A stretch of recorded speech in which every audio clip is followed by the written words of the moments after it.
নমস্কার বন্ধুরা, আমি Sanchita's SS stitching tutorial YouTube চ্যানেলে আপনাদের সবাইকে স্বাগত।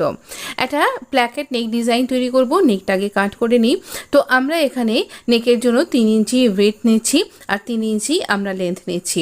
এইভাবে রাউন্ড নেক তৈরি করে নিলাম আর এটা কাট করে নিচ্ছি। এই নেকটা আমরা পরে কমপ্লিট করব। এখানে মেন ব্যাপার এর মিডলে মার্ক করা। মিডলে মার্ক করলাম আর এখানে একটা দাগও দিয়ে নিলাম। এবার একটা ফ্যাব্রিকের স্ট্রিপ নিয়েছি যেটা 3 ইঞ্চি বাই 7 ইঞ্চি, 1 ইঞ্চি করে আমি 3বার এটাকে ফোল্ড করব। এই 3বার ফোল্ড করে নেবার পর চলুন মেশিনে চলে এসেছি। একটা দিকে ফোল্ড করব, মিডিলে রাখছি আর এখানে যতটা পারবো কিনারা বরাবর আমরা এখানটাতে স্টিচটা করে নেব।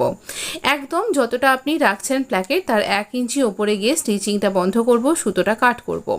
তারপর আবার আমরা এখানে এই পোর্শনটাকে খুলে নেব আর ঠিক 1 থেকে 2 পয়েন্ট আমরা এখানে ভেতর দিয়ে আবার একটা স্টিচ করব, ঠিক এই স্টিচিং লাইনটার পাশে।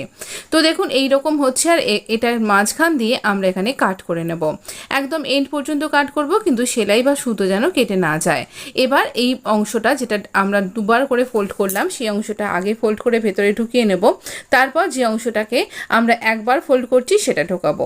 যে অংশটা আমরা দুবার ফোল্ড করেছি সেই অংশটাকে এই কিনারা বরাবর আমরা এখানে একটা স্টিচ দিয়ে নেব, যাতে করে এটা সুন্দরভাবে বসে যায় এবং দেখতে ভালো লাগে।